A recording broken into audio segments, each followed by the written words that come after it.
आप सभी दोस्तों को, मेरे सभी मित्रों को ungli.in के मंच पर मैं अमित कुमार पांडे आपका सादर अभिनंदन करता हूं, सादर नमस्कार करता हूं। दोस्तों, आज मैं जिस विषय पर आप लोगों का ध्यान आकर्षित करना चाह रहा हूं, वो विषय एक सामाजिक तौर पर हमारे समाज के अंदर का एक ज्वलंत मुद्दा बन चुका है। हमारे एक मित्र जो भोपाल के युवा नेता हैं, युवा आयोग के सदस्य हैं। दोस्तों, हमारे उस मित्र के द्वारा एक कैंपेन चलाया जा रहा है, एक सोशल मीडिया पर एक प्रचार प्रसार करके काफ़ी जो है कि लाभ लिया जा रहा है और जनता में कुछ जानकारियां भेजी जा रही है। उनका विषय है no school no fees. No school no fees. मैं इस पूरा वीडियो और पूरा कैंपेन को बहुत बारीकी से देखा, बहुत बारीकी से समझा और समझने के बाद मुझे ऐसा लगा कि मुझे इस विषय पर कुछ बोलना चाहिए, अपने मित्रों की राय लेनी चाहिए और अपने मित्रों के साथ इस समस्या को सुलझाना चाहिए। दोस्तों, राजनीति चमकाने के लिए कुछ हथकंडे अपनाने पड़ते हैं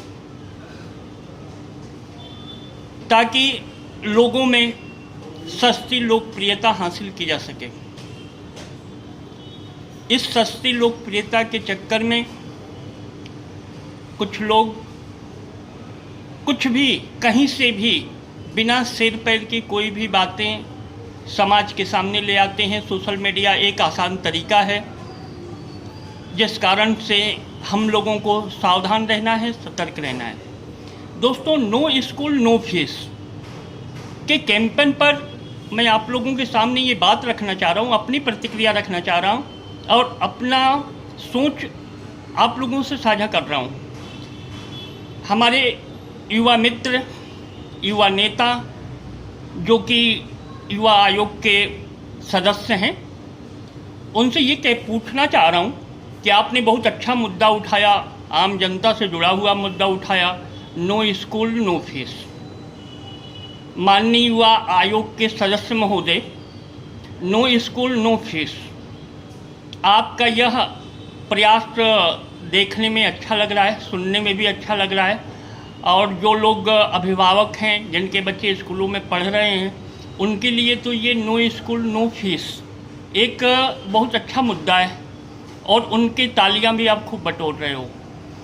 लेकिन आप युवा आयोग के सदस्य हैं, आपको यह जानकारी होनी चाहिए महोदय कि पूरे मध्य प्रदेश में 2 लाख युवा इन्हीं प्राइवेट स्कूलों से आज रोजी रोटी कमा रहे हैं।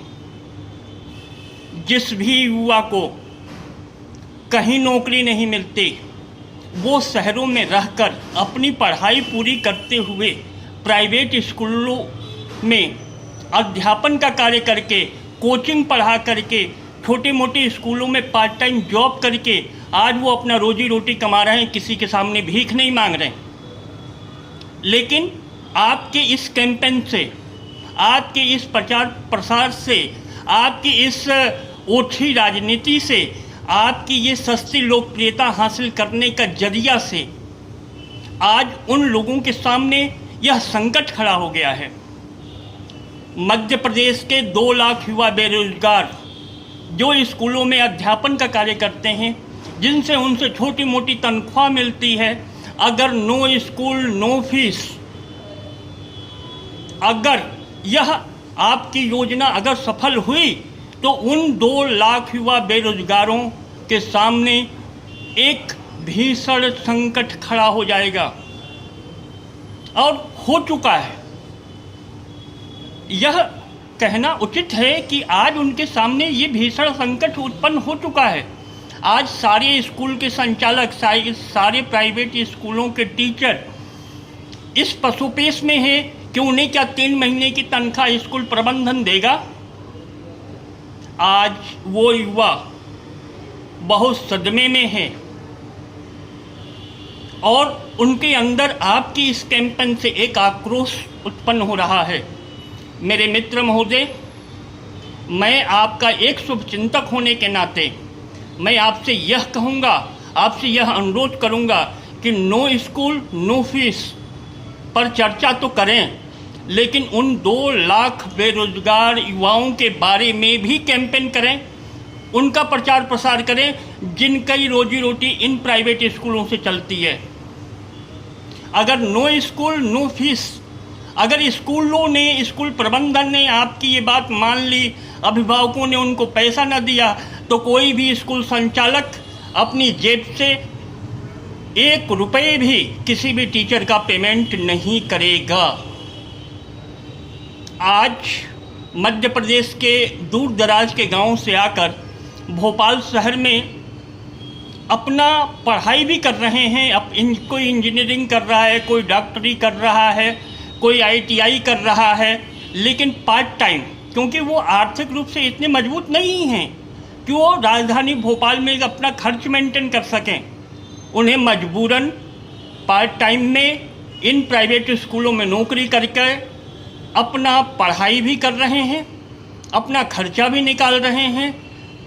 तो महोदय, इस विषय को गौर से सुने और इस पर एक मेरा सुझाव समझ के ध्यान दें, क्योंकि एक तरफ तो आप सस्ती लोकप्रियता हासिल कर रहे हैं, लेकिन युवा आयोग के सदस्य के सामने मैं ये अपनी बात रखना चाह रहा हूँ कि उन 2 लाख युवाओं ने आपका क्या बिगाड़ा है।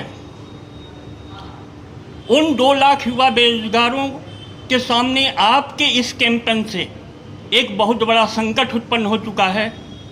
और मैं आपसे ये भी अनुरोध करना चाहूँगा कि अगर इन 2 लाख युवा बेरोजगारों का से आप उनके दिल की बात पूछें, आप उनसे मिलें, आप उनके मंच पर जाकर के अपनी बात साझा करें, स्कूल प्रबंधन से मिलें और इनको अगर कुछ दिला सकते हैं तो आप सरकार से अनुरोध करें, सरकार के सामने मांग रखें।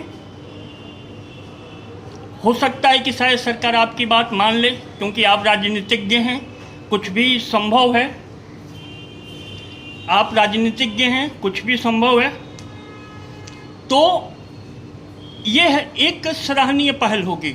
लेकिन आज युवा बेरोजगारों के सामने, युवा नौजवानों के सामने आपको जिस तरीके से आपका कैंपेन हो रहा है, उससे उन पे विपरीत असर पड़ा है। अतः मैं आपसे यह अनुरोध करूंगा कि आप उन 2 लाख युवा बेरोजगारों के बारे में भी सोचें और अपना यह campaign no school no fees, जो बहुत देखने में, सुनने में बहुत अच्छा लगता है, उसके साथ साथ आप यह भी कहें कि मध्य प्रदेश के 2 लाख बेरोजगारों को यही स्कूल फीस देता है, यही स्कूल उनका खर्चा चलाता है, चाहे वो ड्राइवर हो, चाहे वो स्वीपर हो, चाहे चपरासी हो। इस स्कूल से काफ़ी लोगों का घर परिवार चलता है, एक रोजगार का साधन उपलब्ध होता है। महोदय, मेरी बातों को अन्यथा न लेते हुए मैं आपसे यह अनुरोध करना चाहूँगा कि आप मेरे सुझाए गए बातों पर ध्यान दें और नो स्कूल नो फीस वाले विज्ञापन और प्रचार प्रसार से सस्ती लोकप्रियता छोड़कर समाज के लिए कुछ अच्छा करें, कुछ बेहतर करें, जिससे जनता में आपकी छवि और सुंदर बन सके। मैं आपसे अपनी बातों पर अगर आपको बुरा लगा हो तो मैं एक पत्रकार होने के नाते उंगली उठाना मेरा अधिकार है और आपके इस कैंपेन पर और आपके नो स्कूल नो फीस की बातों पर हम तो उंगली उठाएंगे। जय हिंद, जय भारत।